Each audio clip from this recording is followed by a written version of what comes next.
Salve, salve, meus camaradas do Podbar Resenha de Bar. Eu e o meu parceiro Rafael Tubino estamos aqui no Dona Maria Bar Cultural, que fica na rua do Parque 183, aqui no São Geraldo.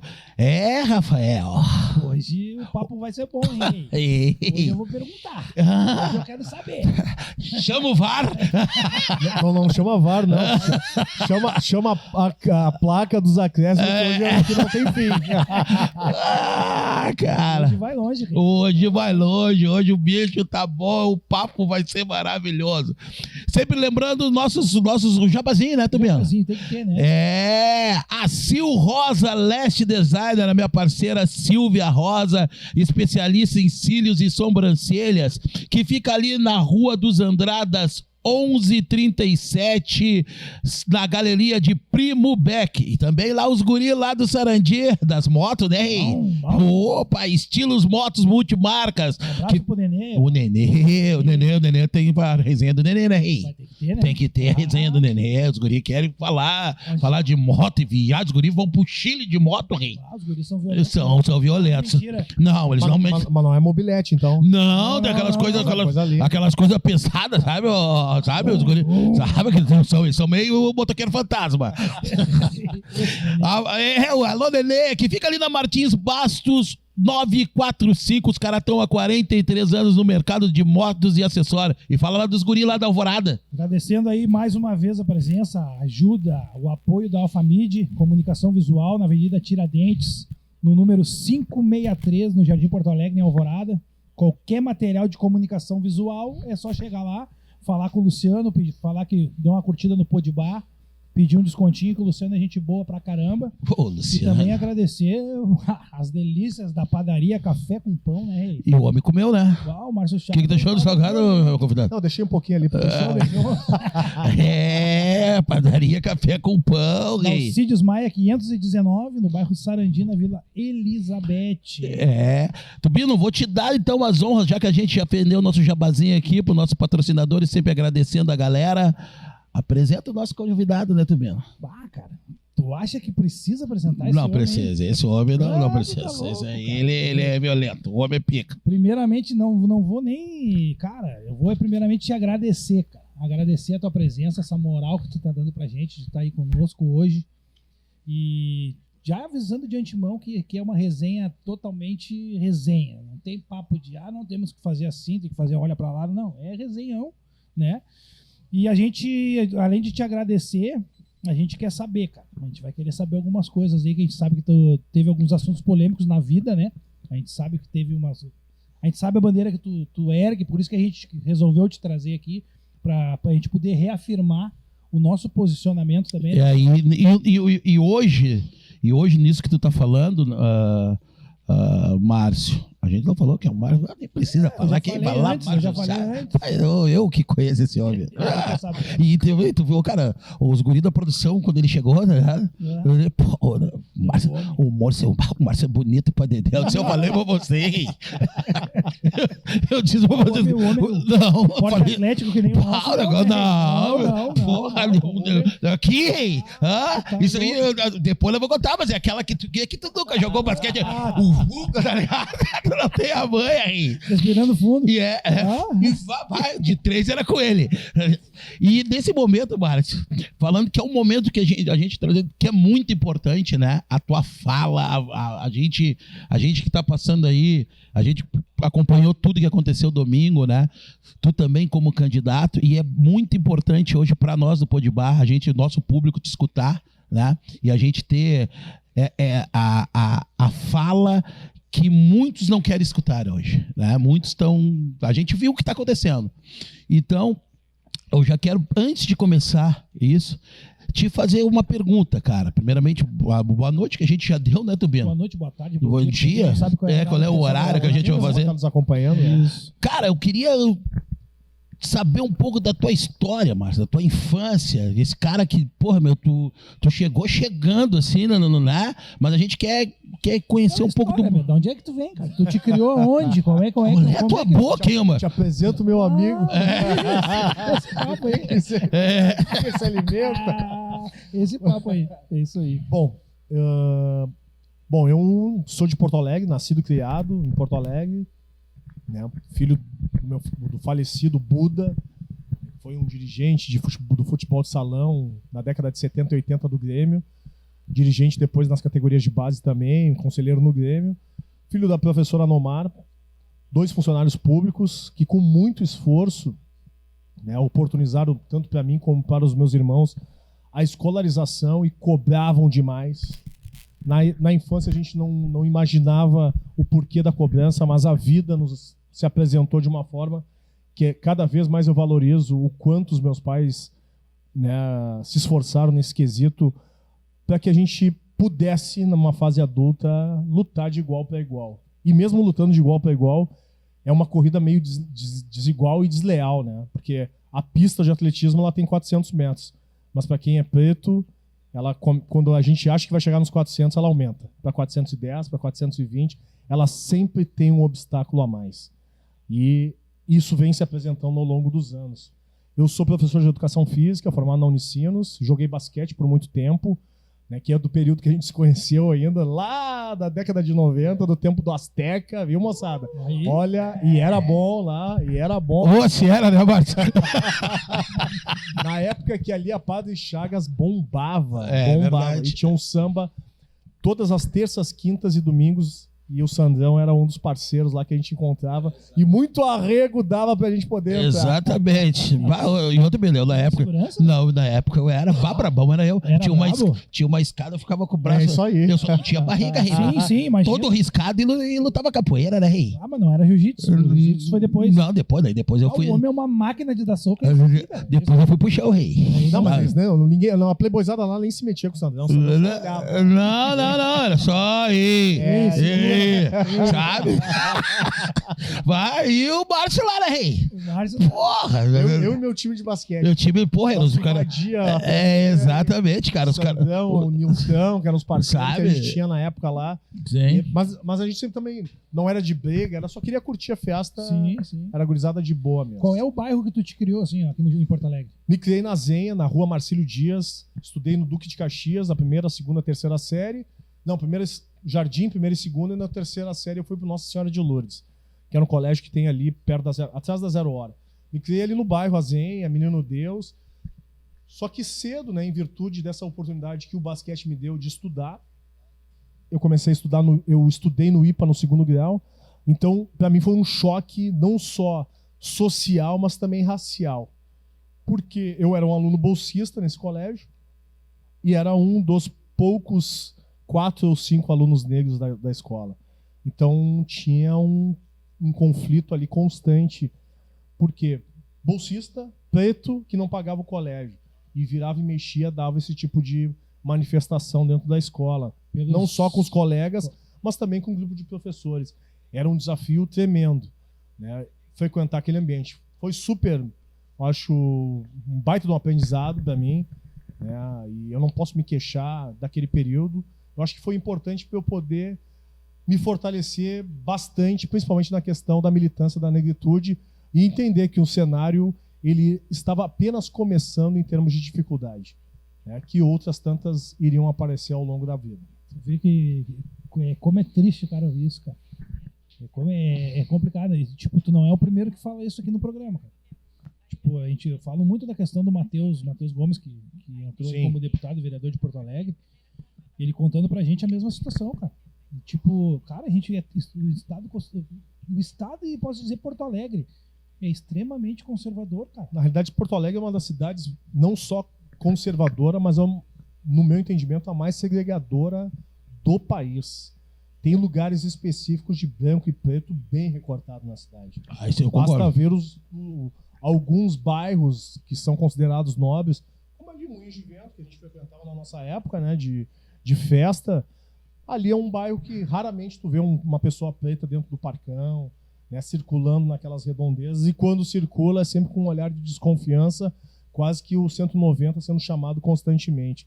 É uma cidade racista, machista, homofóbica, conservadora, mas a gente está aí para resistir e lutar, né? Buscar os nossos espaços e cada vez mais fortalecer a cultura negra, que por mais que eles tentem apagar, a gente está sempre levantando. Tá sempre levantando. É verdade. Me diz uma coisa, Márcio, até para deixar um pouco mais leve o assunto aí. Tu é formado em educação física, como tu disse aí, graças a teu pai, a tua mãe que lutaram, né? E como é que tu falou em basquete, e como é que tu chega no futebol? O futebol, ele vem através da faculdade de educação física, ou tu te formou em educação física e tu foi pro futebol? Bom, eu sempre gostei do futebol, não sou um ex-jogador frustrado, tá? Porque muitas vezes, tu jogou? Não joguei. Gostava de jogar pelada ali com os Tá, parceiros. mas não tinha manha do Blue? Não, Tu não é um zagueiro assim, no máximo de gauchão de segunda divisão. Ah, é? Deu. Se tu pega Bem o Sandro realista. voando, Ah, não, Bem meu, realista. se tu pega eu na minha época, nego. de 9, né? 9, né? E 9 rápido. Não, e os caras quando. Arrastando? Não, arrastando. E eles olhavam o cara grandão, mas negão não, era velozeira. Focava na frente. E Blue, sabe? E Não, mas a bola eu gostava de assistir jogo e tal, mas nunca fui metido a jogador. E como eu cresci muito rápido, 13, 14 anos, já tinha o tamanho que eu tenho hoje, que é 1,90 m, então eu parecia até meio dandão para jogar futebol. Eu fui pro basquete, que me oportunizou a escolarização, uma escolarização adequada. E aí, durante o período da faculdade, pintou um curso de arbitragem na Federação Gaúcha de Futebol. E eu me interessei, porque eu já estava na metade do curso, não sabia qual área eu iria atuar, mas sabia que ali, nos finais de semana, poderia ter uma rentabilidade. E aí eu comecei a apitar alguns jogos de várzea. No outro ano que eu me formei, fiz a Copa Paquetá, né, os campeonatos municipais que tinham, e foi onde eu comecei a ter bagagem para depois, em 2004, chegar no Campeonato Gaúcho da primeira divisão. Mas essa vinda pro futebol, ela veio no período da universidade. Foi durante a universidade. Durante, entendi. E como é que é? Eu já tô indo, né? Como é que é essas paradas assim? Tem teste, prova? Ou como é que funciona Bom, o cara ser árbitro? na inscrição, todo mundo é aceito, né? E aí, ao longo do curso, tem as provas que são eliminatórias. Então, tem teste físico, depois tem teste teórico, e aí a prova final. A prova final tem que tirar no mínimo 8 para passar. E na minha época era um teste de Cooper. Tinha que fazer 2.700 metros em 12 minutos. Hoje mudou. Hoje são 40 tiros de 75 metros, intervalo de um tiro para o outro de 15 segundos. Vai ficar mais real com o jogo, né? Então são tiros curtos e constantes. 40, que é desgastante, mas fica mais real a exigência do jogo. E a preparação física hoje ela é essencial dentro do futebol, né? Ô, mas sempre tive essa aí, eu sempre tive uma curiosidade. Tá, mas dá pro cara dar aqueles migué na corrida ou o cara tem que acompanhar os caras, ou dá pra tu dar um... Ah, não vou... Com o tempo vai achando O atalho. os atalhos. É? Mas a média, assim, no período que eu apitava, que tinha que usar um GPS, que a gente era um relógio, um Garmin, dava em média de 12 a 14 quilômetros por partida. É um percurso longo. Já não dá pra nós apitar, né? Só de longe. É. Se pá, o VAR, muitos de Ô, cara, mas essa aí que eu quero entrar. Hoje, cara, o VAR hoje, ele facilitou para a arbitragem? Facilitou pro árbitro medíocre. Ah, é? É. Por quê? Porque o árbitro medíocre é o cara que fica o tempo inteiro buscando a informação do VAR. Então, ficou fácil de apitar hoje. Porque tem essa ferramenta, tem essa bengala que proporciona que o árbitro terceirize a decisão. Ele não assume mais a decisão. E a gente pode citar inúmeros fatos que aconteceram nos últimos anos, inclusive da final de 2020, que acabou em 2021, na última rodada do Inter e de Corinthians, onde o Wilton Pereira Sampaio, que é o árbitro que está indo para a Copa do Mundo, marcou um pênalti corretamente, mas pela influência do VAR, ele se escorou na influência do VAR, voltou atrás e não deu a penalidade. Eu não estou dizendo que seria gol ou não, mas daria a possibilidade da cobrança da penalidade. Então, o VAR, ele nada mais é do que uma ferramenta, uma bengala do árbitro medroso, que fica o tempo inteiro com a mão no ouvido, esperando uma informação. Não assume mais responsabilidade. Isso é muito ruim para o futebol, porque, inclusive, quando acontece alguns gols, né, a torcida já fica com certo receio de comemorar, porque vai lá na origem da jogada, num lance na frente do árbitro, onde ele não marca a falta, daqui a pouco o VAR chama e ele invalida aquele lance, que seria um lance de decisão e interpretação dele. Posso te dar uma opinião de torcedor? Sim. De torcedor. Eu, na minha visão, eu acho que o VAR hoje é ok para ter um pouco mais de justiça, porque Sim. o erro humano pode acontecer do juiz somente lá. Com o VAR tu tem um monte de humano para errar junto até ter um erro. Mas eu acho que o que falta hoje no VAR seria um pouco mais da simplificação da regra do futebol.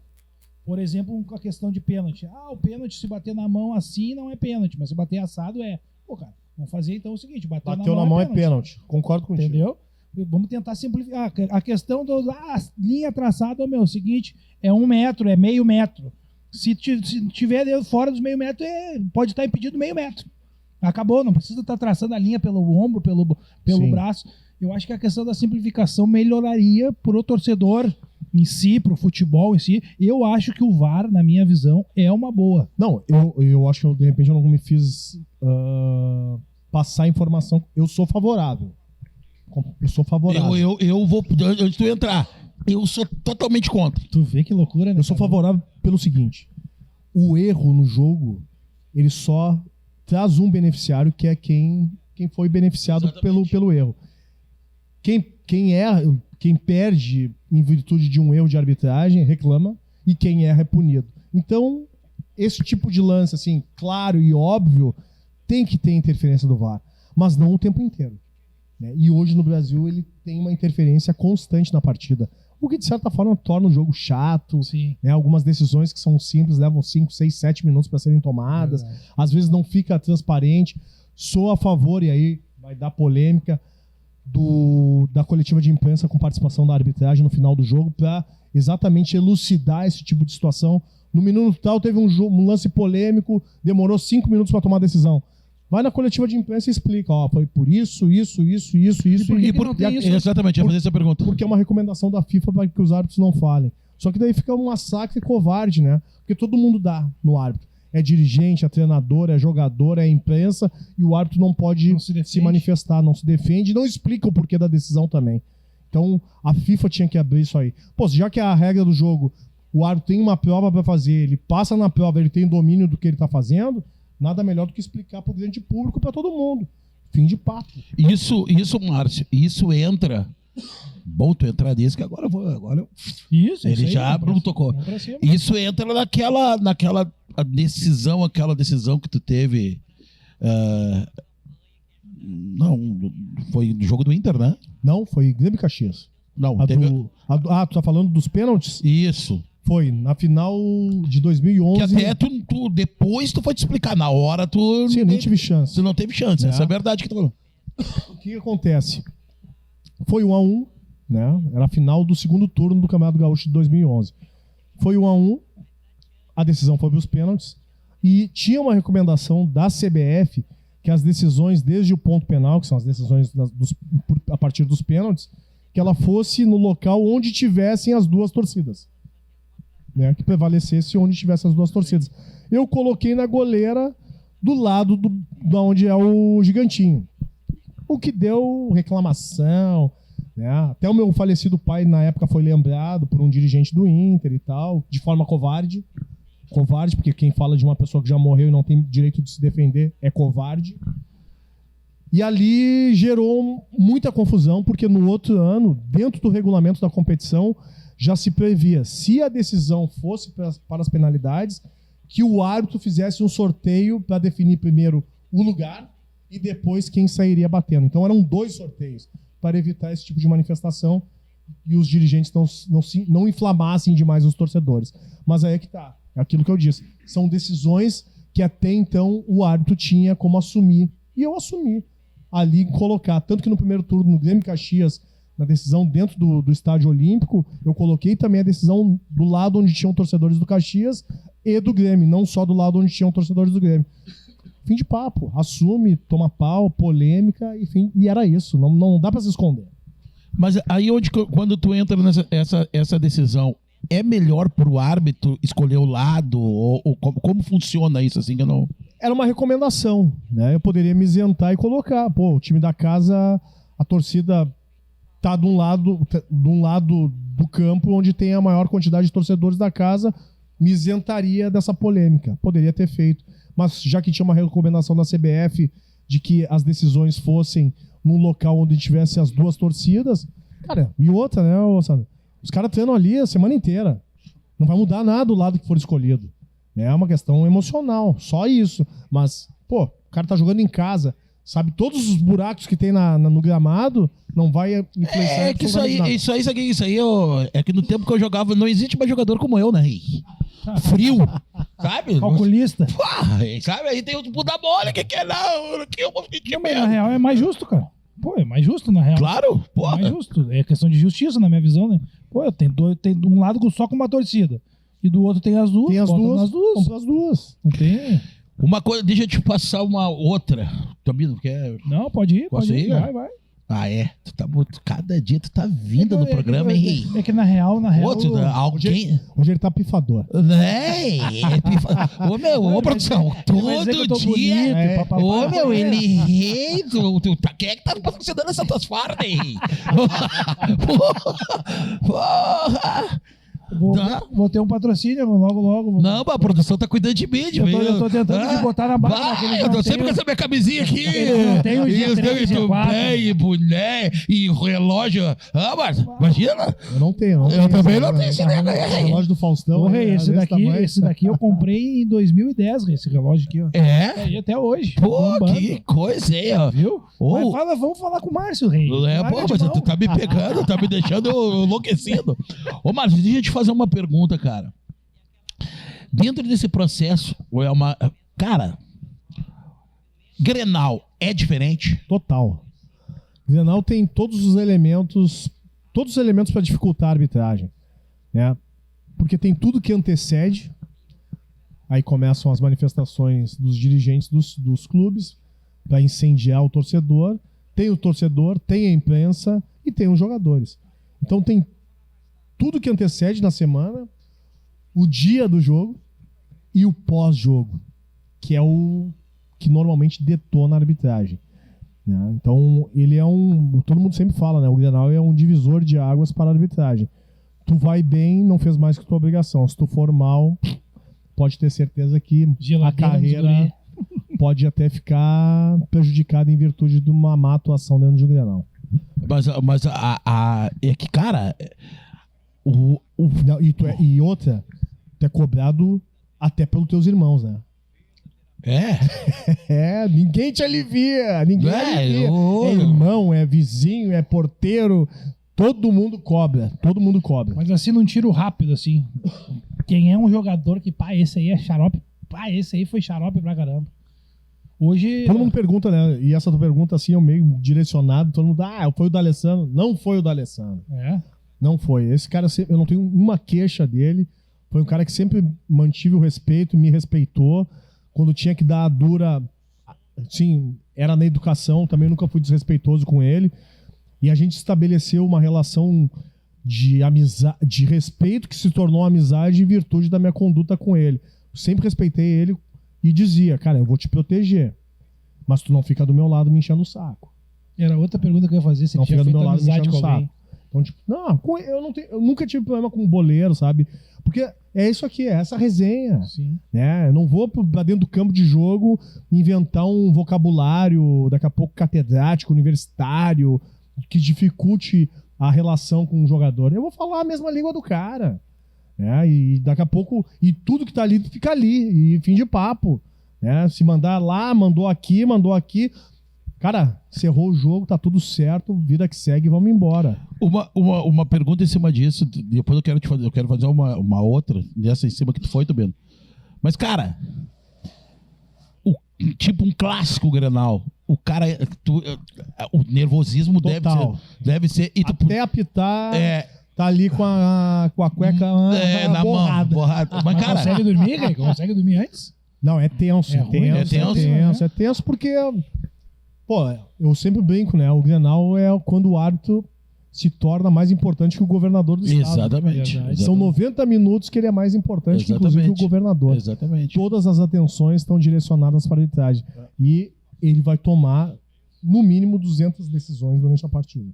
Mas em cima disso, Márcio, e até lá voltando àquela nossa pergunta anterior dentro do VAR, que eu não gosto do VAR. Eu gosto do árbitro raiz, rei. Eu gosto do, sabe? Mas aí tu perdeu em 2005. Tá, mas eu perdi, mas eu gosto do Cadeiro. Mas eu gosto do árbitro raiz, sabe? Não, o árbitro raiz é legal. O cara. Porque a injustiça é foda. É foda. Imagina o trabalho do ano inteiro do Inter, cara, pra perder num pênalti. Mas é nessa que eu quero entrar. Cara. Não só o pênalti, expulso ainda o jogador. Sim, cara. Só o pênalti. Imagina, cara, tá louco? Tem aquela decisão, hoje, quando não tem o VAR, quando não tinha o VAR. Tu tem aquela decisão e depois daqui, puta, eu dei a decisão, mas várias. Tá errado. Várias. Foi pra casa, olhou e não precisava nem pra casa. Porque assim, ó, tu tocou no assunto do bola na mão na bola. Cara, esse era um dos piores tipo de lance, assim, torcia. Quando tava, assim, indo pros minutos finais, 15 minutos finais, que não tenha lance polêmico. Putz, que... tá louco. Tu vê, o cara não para pra pensar nisso, né? A cabeça então, tá milhão, assim, né? Bola que bate na mão e tá com o braço recolhido, não tá com o braço... cara, isso é assim, ó, ficar torcendo pra não ter que seja um jogo decidido e legitimado pelo que aconteceu ali sem interferência da arbitragem. E muitas vezes, eu sempre dizia pros caras, desses lances de bola na mão na bola, se tiver enxame, não foi só o jogador envolvido, mas assim, ó, veio 5, 6, o erro é do árbitro. Pode botar na conta que o erro é do árbitro. Agora, quando é só um jogador ali enchendo o saco, reclamando, cara, não leva em consideração. Vai pelo teu sentimento. Mas várias vezes, início de carreira, assim, é um nervosismo tremendo, né? Até que se afirme, se consolide, né? Eu cheguei a algumas partidas. Meu primeiro jogo de televisão foi Pelotas e Ubra, em 2004. E teve um gol com a mão. Eu não vi no campo. Porque boca do lobo, escuro, escanteio, um jogador pulou. Cara, gol, saiu comemorando. E um jogador só reclamou: mão. Não, pum, meio do campo. No outro dia eu fui ver e realmente o cara tinha feito gol com a mão. E aí eu disse, cara, paciência. Não tinha o que fazer e tomava a geladeira. Aí fiquei umas 3, 4 rodadas até voltar a apitar de novo. Mas é aquilo que tu falou, né? Na época não tinha esse recurso. E paciência, vai sofrer as consequências da decisão errada. O VAR, já botava a mãozinha no telefone. Isso aí, botar a mão no ouvido e... Deu ruim, volta, claro. Volta que foi gol com a mão. Cara, mas eu não... Eu entendo a parte emocional do futebol, é foda. Mas o cara vai... E vou te dizer, gol com a mão, pra mim, o jogador que faz é sacanagem, né? Não, é sacanagem. É sacana porque ele tá desrespeitando o adversário, a arbitragem, o público, a imprensa, todo mundo. E muitos ainda saem levantando as mãos pro céu agradecendo a Deus. Não faz isso. Não cabe. Não cabe. Fazer isso pros guris, tá louco. É complicado. Vai indo, Bino. Vamos seguindo aqui. Que papo, mano. Eu gosto do Grenal, né, Rei? Eu gosto do Grenal. Qual é a preparação, assim, ó, antes do Grenal? O que tu vai rezar? Tu vai botar um rádiozinho no ouvido pra dar uma curtida numa música relaxante? Cara, eu nunca curti música relaxante. Né? E até uma particularidade, assim, eu sempre ouvi rap antes de entrar em campo. Beleza. Racionais, Naldinho, né? Que é um som que, tipo assim, já me deixava na adrenalina pra entrar no campo preparado, porque eu sabia que ia ser uma exigência e uma peleia. Mas a noite anterior, sim, tentar dormir o mais cedo possível pra descansar e aí no dia do jogo tá o máximo focado, conversar com os assistentes, conversar com o quarto árbitro, não deixar com que tenha interferência externa. Trabalhei num Grenal em 2012, que o Inter tinha uma jogada com os gandulas. O gandula vinha e botava a bola e o Dátulo cobrava o escanteio. E aquilo não podia, né? E deu uma confusão. Então, assim, tá atento... Foi o Grenal do Vanderlei Luxemburgo, não foi? Isso aí. Era tu que tava apitando? Era eu que tava apitando. Caramba. Então é isso aí. Antever situações para que não aconteça na partida. E se ela acontecer, tu já sabe qual é o procedimento que vai ser adotado. Então já tá correndo na frente para não deixar acontecer. E o Grenal ele tem várias peças que vão aparecer durante a partida, porque Normalmente não é um jogo bonito, é um jogo Pegado, chato, reclamado, né? Muito aguerrido, com muitas faltas. Então isso aí também dificulta bastante a arbitragem. E daí agora a gente voltando, vamos voltar um pouco que a gente falou no começo, da questão racial, né? Que a gente teve um caso contigo em Bento, né? Em 2014. Esse foi o último. Já tinha tido outros casos. Era isso aí que eu ia entrar. Cara, Conta pra nós aí. o que deve ser um árbitro negro apitando no interior? Porque eu que ia no interior, que não nada já é complicado. Cara, uma vez eu entrei, que é aqui pertinho, em Nova Hartz, Passando Sapiranga. Isso, eu entrei hoje até tem o nosso amigo Lu Astral que mora em Nova Hartz, né? Eu entrei num bar em Nova Hartz. Parece o Mississippi. Cara, Todo mundo te olha. Cara, velho, por Deus, isso faz uns 10, 15 anos atrás. Cara, ficaram aqui, ó. Parece aqueles filmes de americano, né? Que tu entra, parou todo mundo E olha, e todo mundo direciona assim. congela o Parece que tempo. não é um extraterrestre.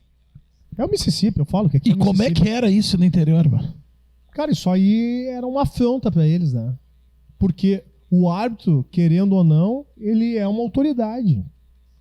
E como as pessoas não estão acostumadas com pessoas negras sendo autoridade, tomando decisões, aquilo ali é uma afronta, principalmente nesses lugares da Serra Gaúcha, né? Aqui também, no pé onde tu falou aí, Nova Hartz, Sapiranga, que é de colonização alemã, e na Serra Gaúcha, na colonização italiana, os caras não aceitam.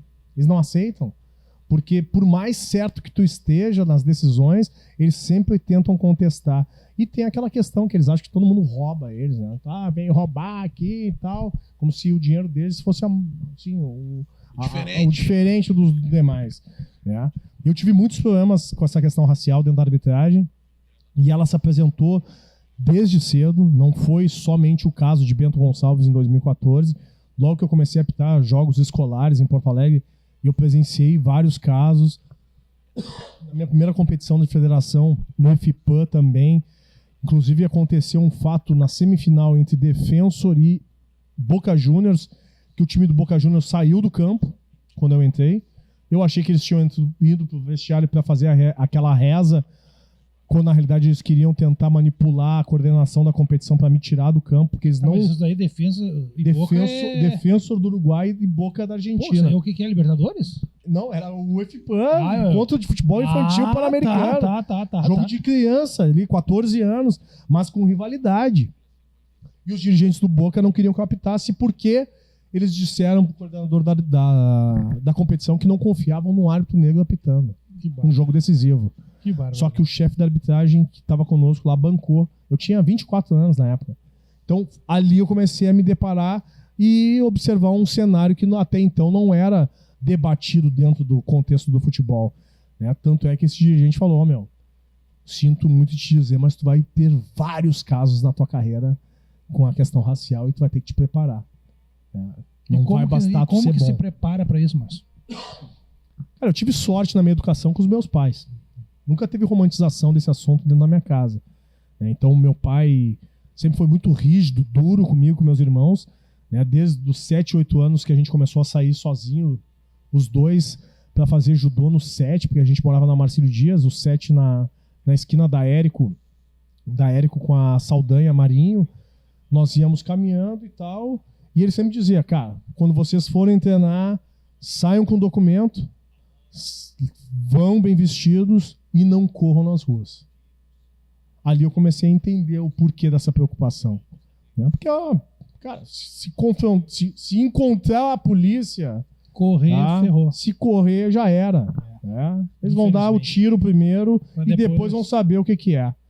Né? Porque assim, não sei se é treinamento, despreparo, ou se realmente é induzido, é assim que eles enxergam as pessoas pretas ainda, né, nessa nossa sociedade tão racista e principalmente aqui na nossa capital. Então ali eu comecei a entender várias dinâmicas e sempre tive esse debate dentro da minha casa, né? Tem que ter cuidado, tem que ser assim, tem que ser assado, não pode errar, tem que ser perfeito, não pode... E essa cobrança ela teve muito peso na educação. E bem desde cedo. Então a militância ela aconteceu desde lá da minha infância e até os dias de hoje. Isso, quando tu diz isso, eu te escutando, cara, e tu falando dos teus pais, tu veio onde tu te criou, né, onde que tem uma classe, né, ali, que é o Menino Deus, Sim. Marcílio Dias, né? Tu imagina só o cara que vive na periferia. Sim. Entendeu? Ele já tinha todo esse contexto para o pai dele já tinha. Dá pra ver que ele tinha uma boa estrutura familiar. Entendeu? Né? Então tem muitas. Era eu que eu queria. Então tem muitas coisas que, às vezes, o cara que tá na periferia, ele não tem essa noção. O pai não tem essa noção. Muitos não têm pai, cara. Entendeu? Muitos não têm pai. Né? Eu tenho um episódio muito marcante com meu pai, porque na década de 80 tinham dois supermercados em Porto Alegre, né? O Real Castelão e o Zafari. E Ipiranga, que era só um. Então, tipo assim, véspera de Natal e véspera de Ano Novo, toda a cidade ia pro Zafari. Tipo assim, era um evento. E eu me lembro até hoje, assim, eu tinha acho que uns 9 ou 10 anos. Não me lembro se foi 85 ou 86. E o meu pai, o apelido dele era Buda, meu pai ele parecia o Tim Maia, assim, era um cara grande, gordo, barbudo, tinha um black. E era bem parecido com o Tim Maia. E aí nós entramos no Zafari, eu, meu pai e o meu irmão mais velho, Marcel. E aí meu pai tá empurrando o carrinho e daqui a pouco ele começa a ficar incomodado, e ele diz, fiquem ali, que esse segurança, se ele continuar me seguindo, eu vou jogar ele por cima das prateleiras. Dito e feito. Meu pai entrou num corredor, o cara entrou atrás, meu pai já estava esperando ele. Quando ele entrou para seguir meu pai segurou ele pelo pescoço, levantou e disse, se tu continuar me seguindo, eu vou te atirar ali. Não, senhor, eu tô fazendo meu trabalho. Não me segue, que meu dinheiro é igual ao de qualquer um desses aí. Eu tinha 10 anos, aquilo ficou assim, registrado, né? Tipo assim, e de tão forte que são essas micro-violências e violências, a gente vai aprendendo a se defender, a ter armas para não cair nas armadilhas que normalmente eles colocam pra gente morder ali e cair exatamente num cenário desfavorável. Cara, essa situação que tu falou, aconteceu comigo. Até hoje eu estava comentando, eu encontrei um amigo que era do tempo do Azteca, e a gente hoje comenta, cara, te lembra em 2009, quando a minha ex-esposa ela se formou em jornalismo? E aí eu não me lembrava da história, cara. Aí ele falou, cara, te lembra em 2009 que eu te encontrei? A sobrinha dele estava se formando também em jornalismo e a minha esposa da época estava também se formando em jornalismo. E estava tão cheio ali que foi na URGS, ali no salão, nós dois ficamos na porta, eu saí de lá da cadeira, porque eu não consigo ficar muito em coisa escura, eu não gosto de cinema. E ali eles... Uma fobia. Eu não consigo ficar assim, daí eu não vou ao cinema por causa disso, porque eu não me sinto bem. Não se sente legal. E eu saí e ele veio junto comigo. E a gente ficou na porta do salão de atos ali, né, onde que é a formatura. Cara, todo mundo que saía perguntava pra nós dois aonde que era o banheiro. Sim, dois negrões de terno. Segurança. Todos que saíam. E hoje ele lembrou isso, cara. Por isso que eu nunca, e aprendi na vida, nunca usei terno preto.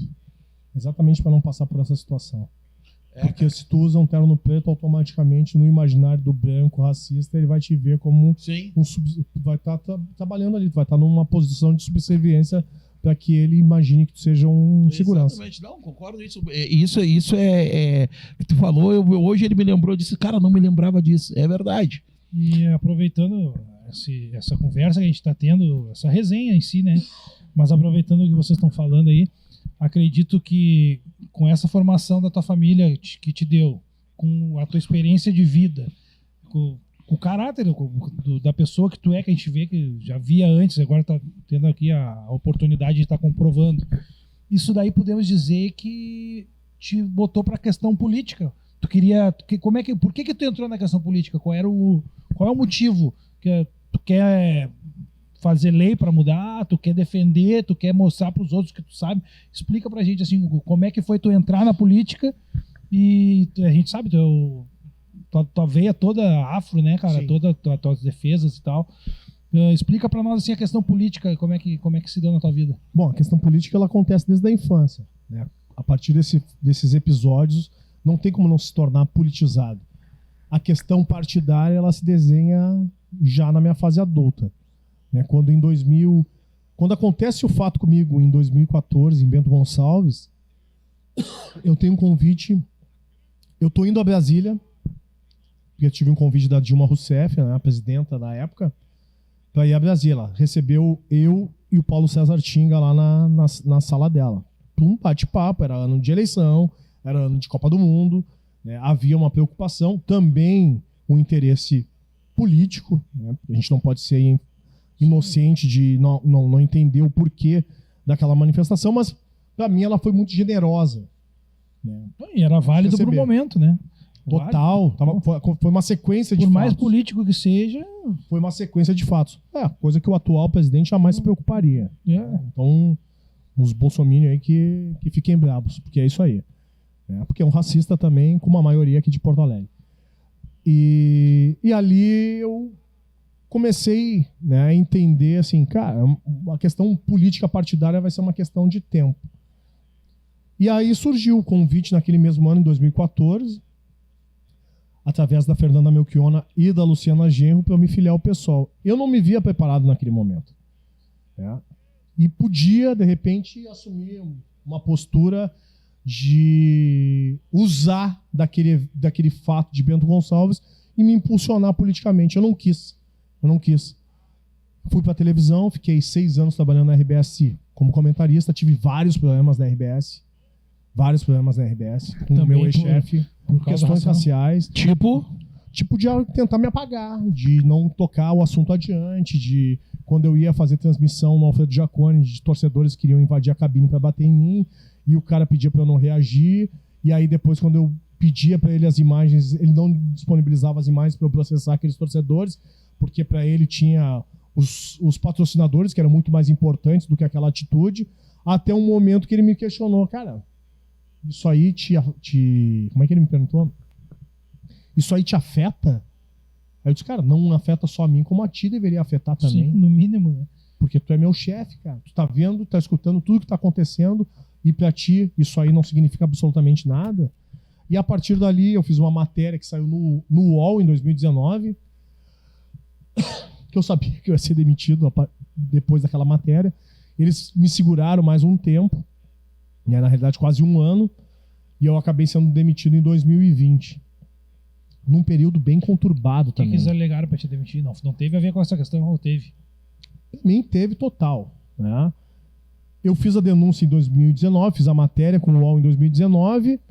Esse meu ex-chefe ficou puto da cara com a denúncia, né? E pelo fato de ter saído numa concorrente da RBS.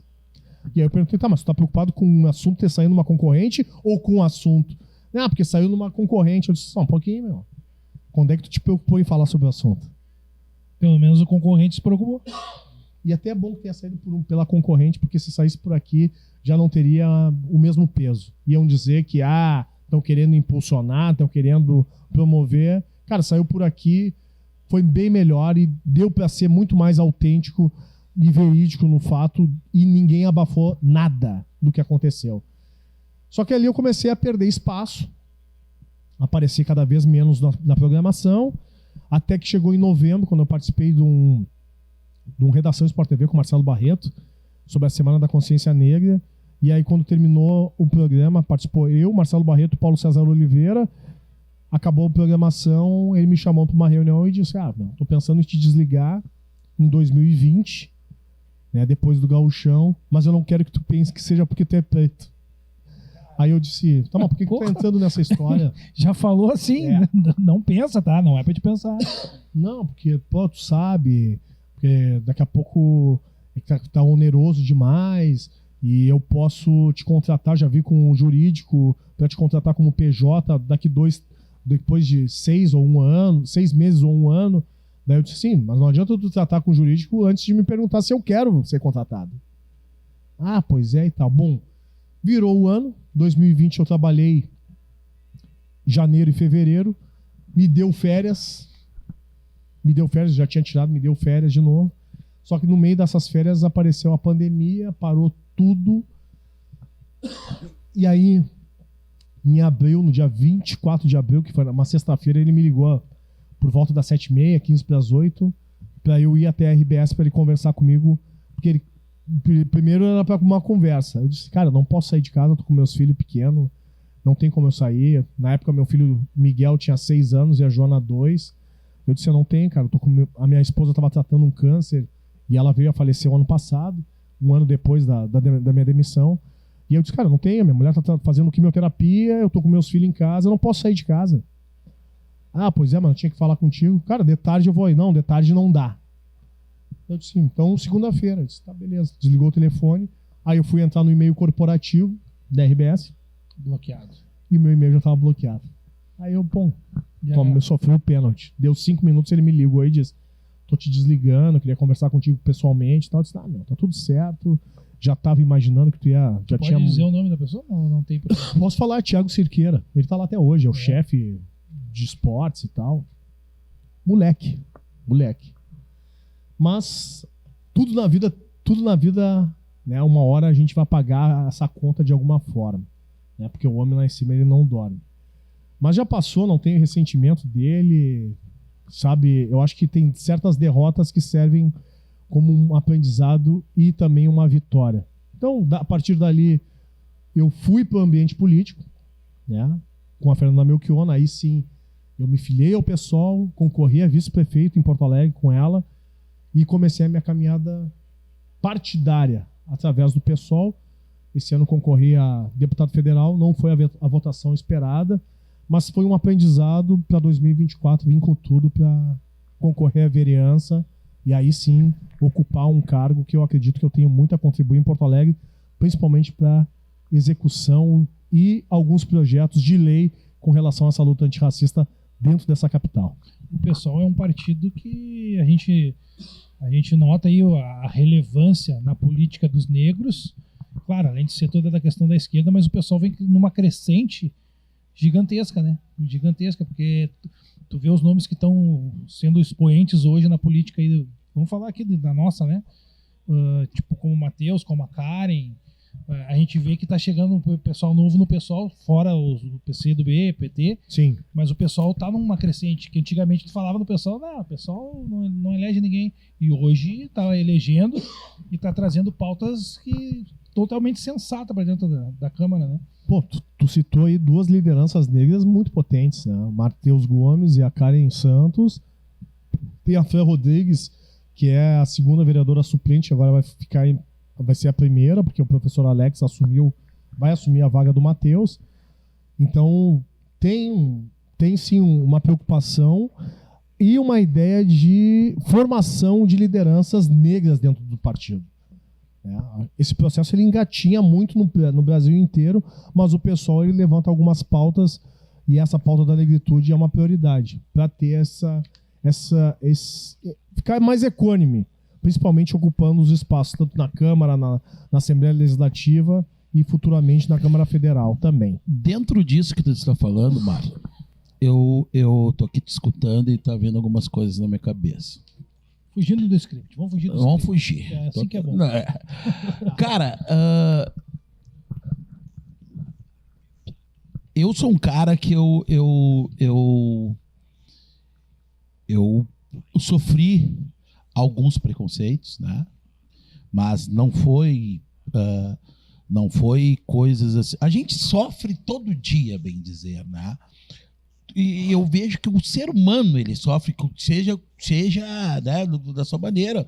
Nós temos aqui o Rafael, que ele é um compositor de samba enredo, né, que tramita em todo o Brasil, que sofre os preconceitos por ser sambista. Por ser sambista. Né?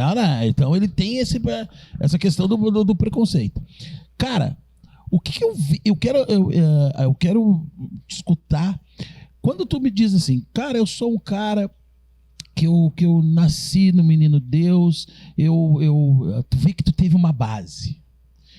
A gente teve alguns participantes aqui que a gente sentiu que tem uma base. Tipo o Matheus, que a gente conversou aqui, que o cara tem uma base familiar, né? Que tu vê que o cara tem o conhecimento. Eu conheço, e essa pergunta eu quero, que tem negros que têm essa base e se omite. O que tu pensa sobre isso? só pensa na questão individual, não pensa coletivamente. E acha que é o merecedor por ocupar esse único, por ser o único no espaço. Né? E ser o único nos espaços a gente sabe que é muito ruim, porque a cobrança é cada vez maior. Eu vejo que ainda há uma falta de conscientização racial, social e coletiva. Né? Principalmente dos negros que ascendem. Essa semana até chamou a atenção, nesse último final de semana, uma fala muito forte do Mano Brown num show. Ele não deu nomes, mas a gente sabe para quem foi o recado, que o recado foi para o Neymar, né, que a semana passada se manifestou favorável ao genocida. E ele veio dizendo que o negro que ascende economicamente, infelizmente, 99,9% acabam embranquecendo. Então, negam as suas raízes, negam sua história, ou não querem saber da sua história e pensam única e exclusivamente na questão financeira. Estão deixando de lado a luta porque se tornou uma conquista individual e automaticamente esquece, né, todas as problemáticas raciais desde o período da escravização, pós-abolição, que 134 anos no nosso país parece muito pouco tempo, mas ao mesmo tempo as políticas afirmativas de cotas, elas arressentem 10 anos de efetividade. E isso é o que gera políticas afirmativas de cotas raciais, que gera um debate, uma discussão muito grande, porque não se quer que o negro ocupe espaços que normalmente foram que são, né, dos tataranetos dos senhores escravagistas, que até hoje se perpetuam no poder em virtude de toda a manobra que fizeram ao longo dos anos. São famílias, né? Famílias que perpetuam no poder. Tu vai ver, os nomes são sempre os mesmos. Sempre os mesmos. É complicado, cara, é complicado. Essa questão política, tô falando aí da questão do Neymar, ele perdeu uma boa chance de ficar calado, né, cara? Tô olhando por esse lado, mas daí eu consigo entender um cara que no começo da carreira... Isso achava negro. Eu acho que ele nunca soube o que é pisar no barro. Ou lá na infância dele, ele jogou uma bola no meio da rua ali e foi isso. Depois o pai dele deu o tino, começou a entrar a equipe. A gente não pode também... até eu vi na internet algumas pessoas falando. Um cara que é milionário, mora em Paris, não pode querer saber o que está passando no Brasil. Ele tem mais que fazer o que ele fez mesmo. E na questão, quando ele... essa questão que a gente tá... que aconteceu, né, essa semana, politicamente, a gente vê, e tudo isso que tu está falando, toda essa situação que tu está colocando, na verdade... a gente está... O momento que a gente vê, né, uma disputa que foi essa eleição, a gente vê para quem a gente está dando a força.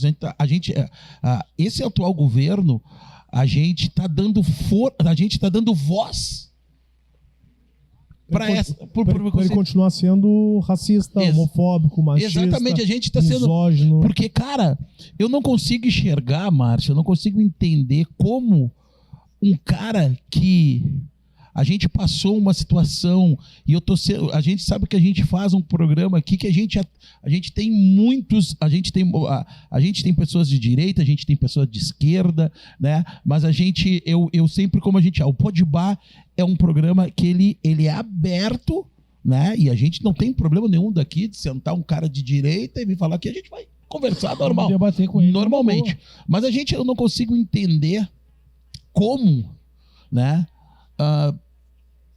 Pessoas conseguem enxergar, né, o atual presidente de um cara que ele, dos piores momentos, né, que a gente passou, né, desde que o mundo é mundo, né, que foi que a gente viveu, que foi a situação do Covid. E esse cara, porque eu perdi amigos. Cara, a gente só para poder ilustrar para o Márcio, o dono do espaço aqui do Dona Maria, tu não conheceu ele, mas a gente conversou, tu já deve imaginar como é que ele é. Ele perdeu o pai dele na pandemia, por falta de respirador. O pai dele morreu na pandemia. E daí, como é que a gente vai querer falar com um cara desse? Não, meu. Entendeu? Então a gente...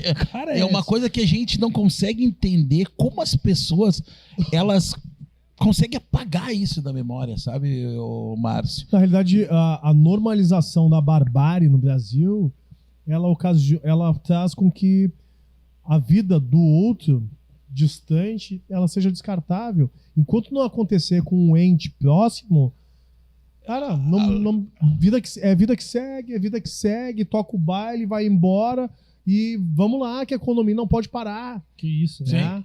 Se nós tivéssemos uma liderança, e eu não estou dizendo aqui que daqui a pouco o Lula seja, né, o presidente, mas o presidente ideal hoje no país tem que ser porque, cara, é combater o Bolsonaro. É combater o Bolsonaro. Esse cara aquele velho. Aquele velho. Cara, é o elefante que subiu na árvore e ninguém sabe como. Ninguém sabe como. Só que a gente sabe como. Porque ele foi eleito por vários iguais a ele, né? Eu posso te falar uma coisa, nesse exemplo que tu tá dando. Eu acho que até o Bolsonaro ele conseguiu assimilar. Porque ele foi dar uma entrevista depois da eleição. Tu vê que ele tá cabisbaixo. Sim. Eu acho que ele pensou assim, vou dizer as palavras que ele dizia, né? Ex-presidiário, cachaceiro, papapá, ladrão. Ele perdeu. Ele deu mais de 5%. Ele, por 50 centavos ele não perdeu no primeiro turno para um cachaceiro, para um ladrão. Então ele já viu que ele não... Mas o meu medo é isso aí que tu falou, cara. É a questão do bolsonarismo. O Bolsonaro hoje, para mim, eu acho que ele já viu que, cara... Mas o bolsonarismo... Isso vai continuar. Cara, isso daí vai ficar perpetuado aí, cara. Olha as manifestações que a gente teve aí no final de semana, né? Inclusive um ex-jogador dizendo que... Esqueci o nome dele, insignificante. Que era pra jogar o carro por cima das pessoas que estão apoiando o Lula. Que pedia comida, que passava fome. Então, cara, é de uma insanidade que beira a barbárie. Sabe? Se tu não for partidário dessa linha de pensamento fascista, elimina. Então, a gente vivia, e isso é algo assim que eu sinto bastante. A gente vivia bem até 2018. Independente de ideologia política, que havia eventualmente alguma ainda discussão. Tinha ideologia, né? Mas a gente vivia bem. Esse cara veio pra bater o martelo e separar. Quantos parentes tu deve ter te separado ou não fala mais? Eu tenho vários. Né? Tipo assim, cara, várias pessoas que eu convivia que hoje eu não faço nem questão de conversar porque, tu é aliado desse cara, defende esse cara. Eu não tenho como conviver com o inimigo. Eu não posso estar com o inimigo da trincheira. Eu pensei que era só eu que pensava assim. Não tem como. Eu tenho amigos e familiares que, tipo, eu prefiro estar sozinho em casa do que... Porque não tem como conversar com uma pessoa assim, cara. Que acha que é certo essas barbáries e tudo, cara. E, tipo... E na realidade... resume a ladrão. É uma discussão rasa. E na realidade... Cara, mas eu entendo o que vocês dois estão falando, mas eu já vou para uma outra questão. Quando o cara começa com... o ladrão, isso, cara... Para um pouquinho. Segura. Para. Pô, vai falar em ladrão, um cara que tem 107 imóveis, né, comprados, 51 comprados com dinheiro vivo...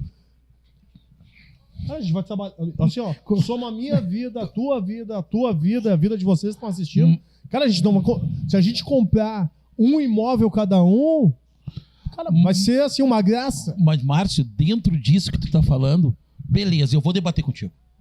Nós vamos debater. Positivo? Eu não posso debater com um cara que ele apoia um cara que ele zombou debochou de um amigo que eu perdi, cara. E esse cara sendo presidente de uma nação, eu não tenho como discutir com esse cara. E é isso que essas pessoas não entendem. Porque, como a gente falou, eles pensam... Mas pensar é o esquerdo intelectual. Cara, não é uma coisa que não... É só tu pegar isso aqui, o celular abrir ali, Bolsonaro debochando do Covid. Porra, irmão. Então é esse tipo de coisa que as pessoas têm que entender. Como eu falei, nosso programa aqui é um programa ali aberto, mas pode sentar, mas é muito difícil para nós isso, no momento que a gente está passando, da gente ver esse tipo de situação, entendeu? De tanta asneira que ele falou, mas o pior foi no momento difícil que a gente passou, né? Muitos passaram, né? Muita gente hoje não reestruturou a família por causa disso. Cara, com todo respeito a quem curte o Bolsonaro, não tô aqui pra dizer, vou mudar voto de ninguém. Mas, cara, o cara tem que medir as palavras até pra falar.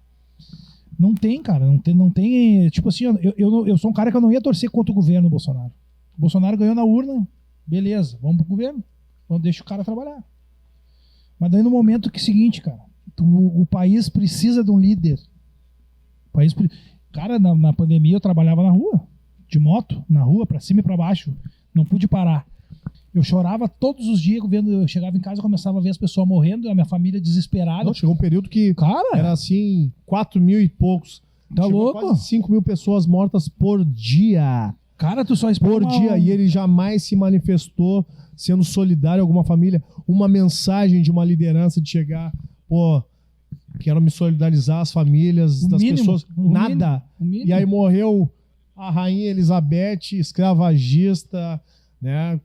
Da monarquia, que roubou o continente africano, fez riqueza em cima de roubo, de matança com o povo africano. O cara se meteu lá na Inglaterra pra ir apertar a mão do rei. Só um pouquinho, meu. Só um pouquinho. É totalmente oposto do que a gente vive. É complicado isso. Cara, mas pra nós, né?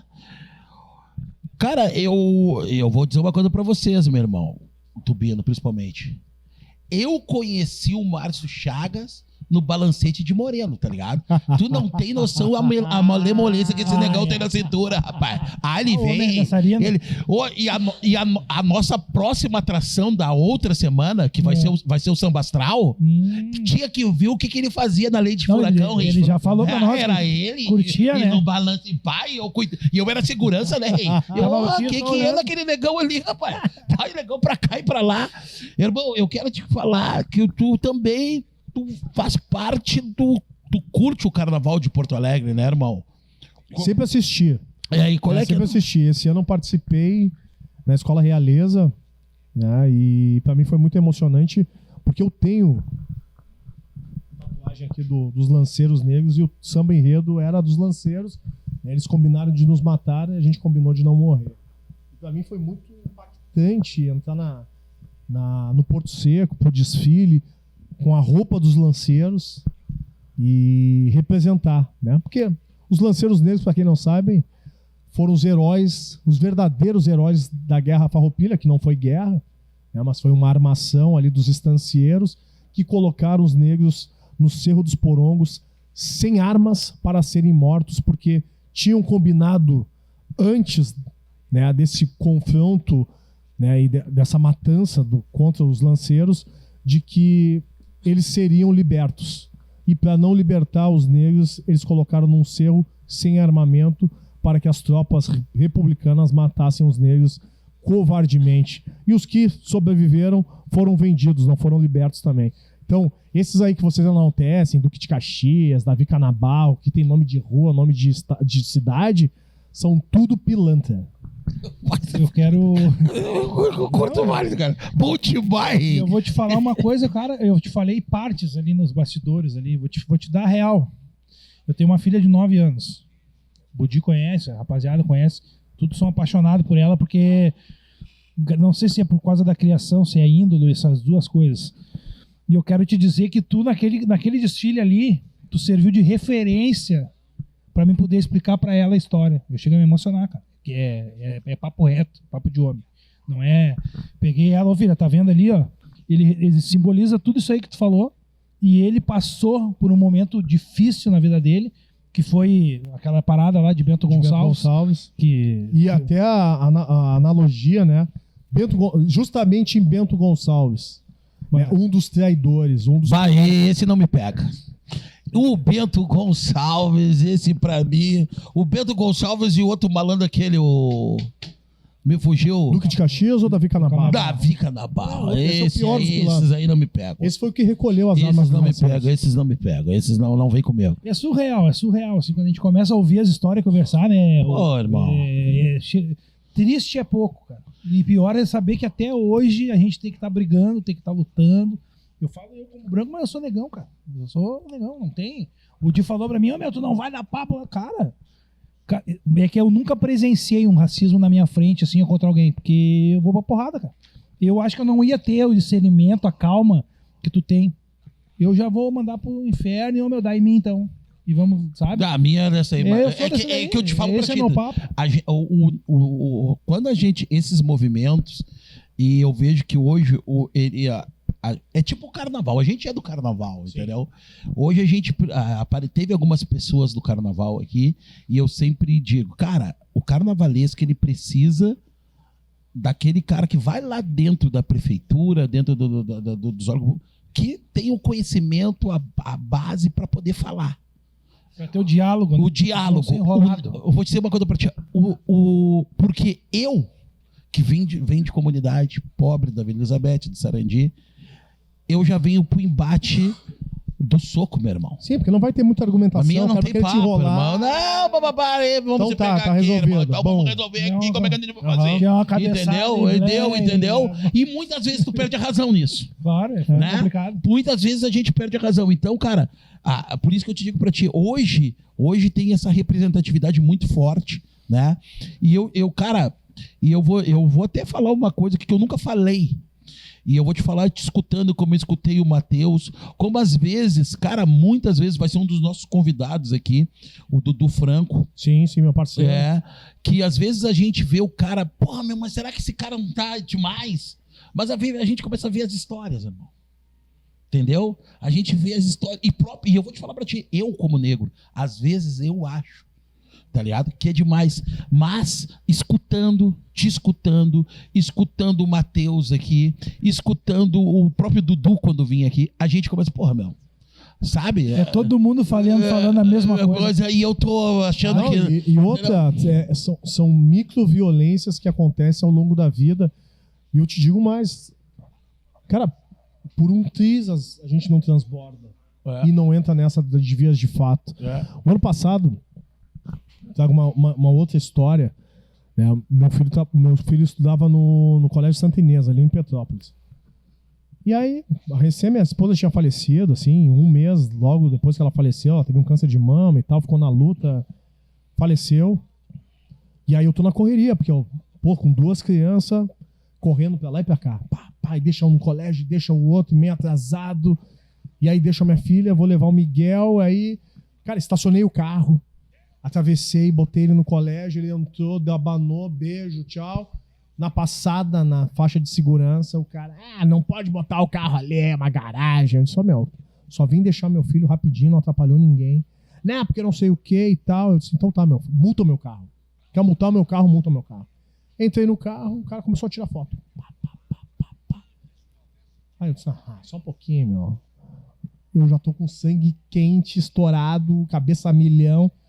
Põe o carro na rua de baixo, volto. E eu disse, não vai ficar assim. Quando ele põe a filha dele pra dentro da escola, eu cutuco no ombro dele e disse, o que tu é?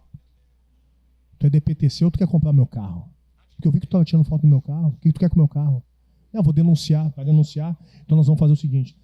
O carro que estacionar ali, tu vai tirar foto também. Estacionou o carro exatamente no mesmo lugar. E eu disse, tira foto. Eu não vou tirar. Tira foto. Não vou tirar. Sabe por que tu não vai tirar? Porque tu é um racista, FDP, o perfil de Porto Alegre. Tu é o perfil de Porto Alegre. Só que eu não tenho mais paciência com vocês. O meu filho, né, eu encontrei o Márcio no último jogo, ele fazendo campanha, né, no Beira-Rio ali. No Beira-Rio. E antes disso, cara, isso eu tenho muito orgulho, sabe, Márcio? Da negritude que o meu filho tem. E ele perguntou para mim, pai, quem tu vai votar? Eu disse, cara, eu vou votar no Matheus, abrindo meu voto, né, bem... Já passou. E eu não tenho candidato federal. E ele, pai, tu tem que votar no Coletivo Negro. Isso aí. Pai, Pedro. E eu tô atravessando para ir pro Beira-Rio e ele vê, lá, pai, o Márcio Chagas. Eu não tinha visto o Márcio. E eu cheguei e ele... Então, Pedro, né? E aí eu vi com o Márcio, Um na abraço realidade. pro Pedrinho. O Pedrinho, pô. E ele depois ele me cobrou que ele queria tirar uma foto, tá devendo uma foto pra ele, queria tirar uma foto Vamos contigo. tirar, Pedro. Ele queria tirar uma foto contigo. E, cara, ele foi, né? Me mostrou que ele foi na urna e foi lá 50,99. Entendeu? Confirmou. E, cara, te dizer que a gente se conhecia há muito tempo, só que a gente não tava, né? Há muitos anos sem se ver, né? Mas eu já, desde que tu apitava, teu fã e me tornei mais hoje ainda, né? Pela pessoa que tu é, o cara simples, um cara que sempre que tu dá pra ver nas tuas falas, que eu te acompanho, eu te sigo nas redes sociais, que a tua fala é sincera, cara. E é legal quando a gente convive com pessoas sinceras, assim como tu. É legal, dá pra ver no teu olhar, dá pra ver que tu é um cara sincero, um cara que tu tá falando a verdade, né? Então quero te dar o parabéns, te agradecer pela tua presença, tu dar essa moral pra nós aqui no Podbar.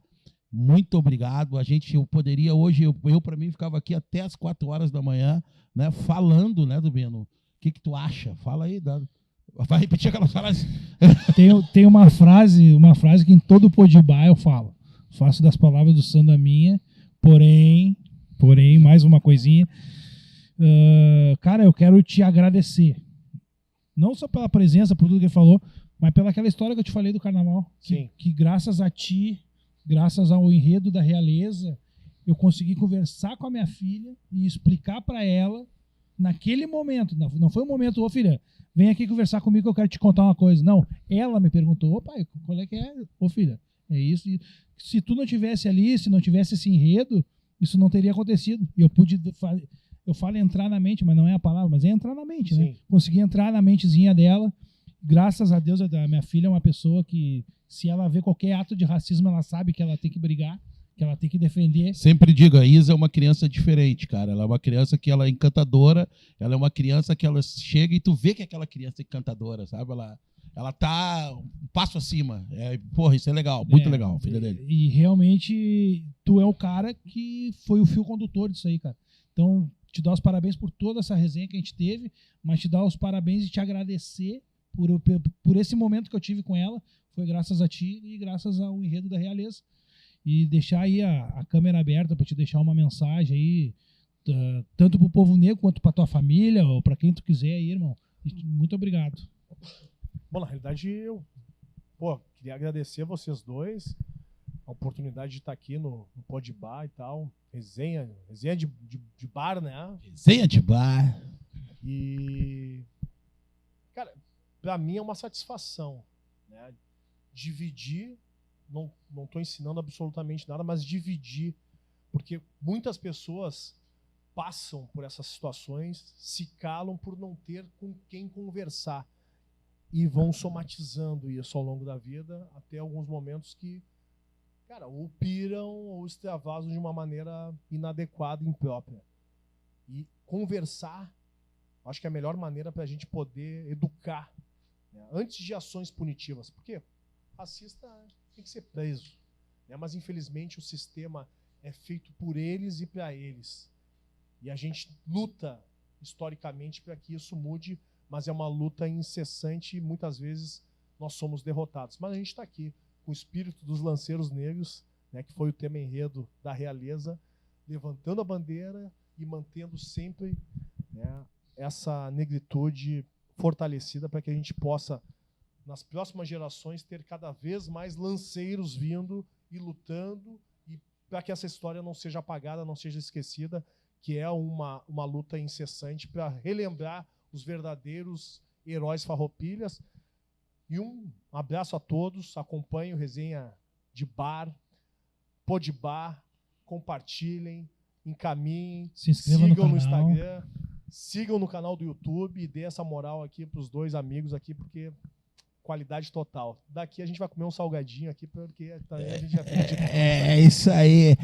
É isso aí, rapaziada. Agradecendo a todos mais uma vez aqui o Podbar no Resenha de Bar. Qual é que foi, produção? Corta um pouquinho. Não, os jabazinhos. Não, sim, só tô agradecendo e bora lá. Tá. Seguimos? Então é isso aí, rapaziada. Agradecendo, né, mais um Pô de Bar, resenha de bar aqui no Dona Maria Bar Cultural, agradecendo também, né, os nossos patrocinadores, que é a Sil Rosa, Let Designer, Estilos Motos Multimarcas, Alfamid Comunicação Visual e Padaria e Confeitaria Café com... Rafael, valeu, ali, né? Pô de Bar, resenha de bar, Valeu, até rapaziada. a próxima. Um abraço.